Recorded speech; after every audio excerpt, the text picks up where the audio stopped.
Chapter 6. The Blood of the Forgotten Gods. The forest did not look the same when Elias stepped into it again. Something ancient had awakened beneath the soil. He could feel it in the air, thick and metallic, as if the earth itself were bleeding. The symbols carved into the trees glowed faintly, pulsing with a heartbeat not of this world. The whispering wind, which once only carried the rustle of leaves, now carried names, his name among them. The deeper he walked, the more the forest shifted. Branches twisted into shapes resembling ribs. Roots curled like blackened veins.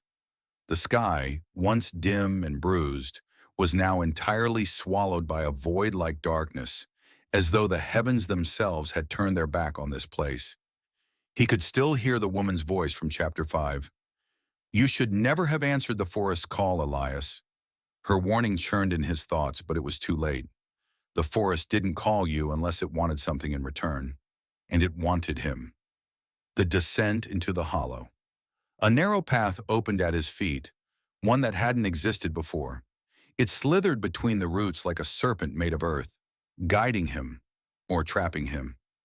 He followed anyway because each step he took backward made the whispers sharpen into screams. At the path's end was a hollow in the ground, a deep circular pit with stone steps spiraling downward. The structure looked impossibly old, older than any human civilization, older than even the myths people were too afraid to speak aloud. Symbols of the forgotten gods were etched into the stone, elongated skulls, hands with too many fingers, and eyes carved in spirals that seemed to move if you stared too long. And in the center of the pit, the altar. A slab of dark stone, cracked in the middle, as though something had burst out of it long ago. The moment Elias stepped inside, the air thickened. Breathing felt like swallowing dust and thunder. A shadow detached itself from the wall. Not a creature, not a human, something in between. "I've been waiting," it whispered, its voice layered with countless others. Men, women, children. Every soul that had once entered this place. Elias stepped back, but the pit sealed behind him.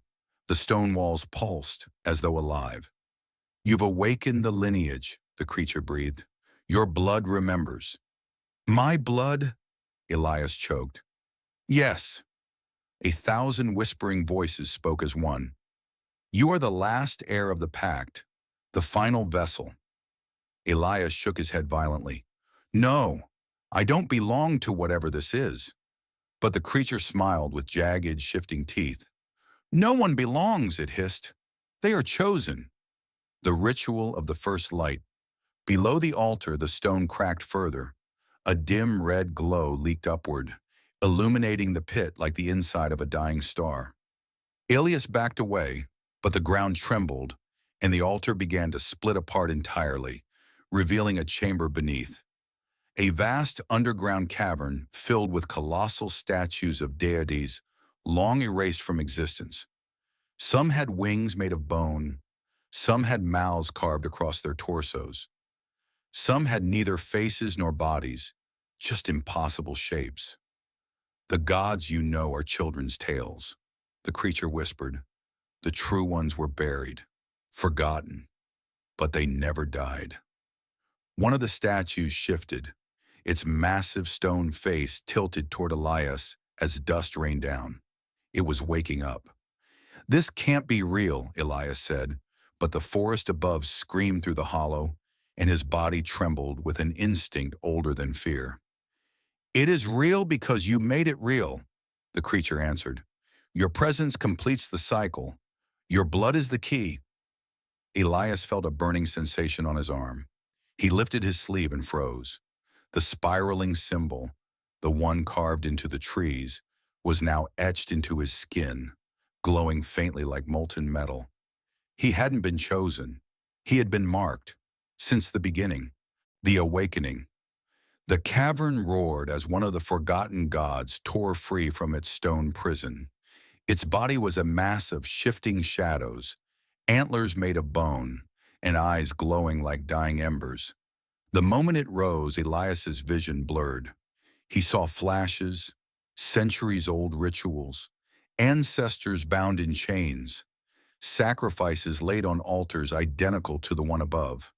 He saw a child, his ancestor, running through the same forest, marked just like him. He saw the original pact, blood spilled willingly to seal the gods beneath the earth. He saw the consequences. Every generation, one member of his bloodline would be reclaimed. And now it was his turn. The creature beside him bowed its head to the god. "Take him," it whispered. The god reached out, its shadowy hand stretching toward Elias, warping the air around it. As the fingers touched his chest, an explosion of visions ripped through him. Storms devouring entire forests, the ground cracking open to reveal enormous eyes staring upward, voices chanting in languages no human tongue could form. He screamed, not from pain, but from the overwhelming force of memory. The god wasn't killing him, it was absorbing him, rewriting him, filling him with its essence. He felt his heartbeat slow, then deepen, then synchronize with something massive and ancient beneath the earth. He was changing. The choice of the bound. But in the midst of the transformation, a single voice pierced through the chaos. The woman from before, her voice desperate, echoing from far above the cavern. "Elias, fight it!" For a moment the god hesitated. Elias gasped as the glowing mark on his arm flickered. The creature hissed, "She cannot save you. You were chosen before your first breath." But the god turned its head, as though listening. Elias saw possibilities unfold, paths that hadn't been written yet. He could surrender, become the vessel, the heir, the bridge between the world of men and the forgotten ones.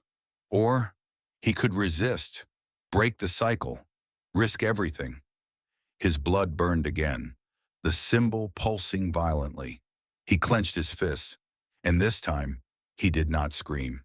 He pushed back. Light erupted from the mark on his skin, blinding, furious, ancient. The cavern shook. The god recoiled. The creature shrieked in agony. And Elias did the impossible. He broke the tether. When the light faded, he collapsed onto the cold stone floor, gasping. The god stared at him, not with anger, but with curiosity, almost respect. "You defy the pact," it rumbled. Elias looked up slowly, trembling, but unbroken. "I choose my own fate." The god's shadow twisted, and for the first time in centuries, a forgotten god smiled. The cavern fell silent, but the silence was not comforting. It was the silence before something terrible awakens, something far older, far hungrier, something that had felt the disturbance. The god looked toward the darkness beyond the cavern. "They will come," it whispered. Elias's heart froze. "Who?" The god's voice rumbled like a dying star. "The ones even we fear." And the chapter ends with the cavern trembling again, as something stirs in the deeper darkness.